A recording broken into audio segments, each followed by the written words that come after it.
Hello guys, நம்ம இன்னைக்கு என்ன செய்ய போகிறோம்னா ஃப்ரூட் கஸ்டர்ட் தான் செய்ய போகிறோம். அதனால் 1 லிட்டர் பாலை நல்லா காய வச்சு எடுத்துக்கணும்.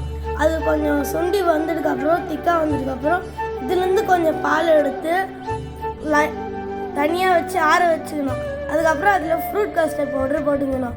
உங்களுக்கு பிடிச்ச ஃப்ளேவர் நீங்கள் வாங்கிக்கலாம். நான் இன்றைக்கி ஸ்ட்ராபெரி ஃப்ளேவர் வாங்கியிருக்கேன்.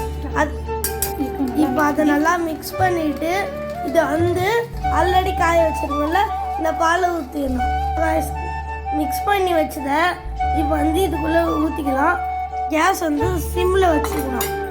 அதுக்கப்புறம் நல்லா கிளறி விட்டுக்கணும். பால் பாருங்கள் ஒரு அளவுக்கு திக்காகிடுச்சு.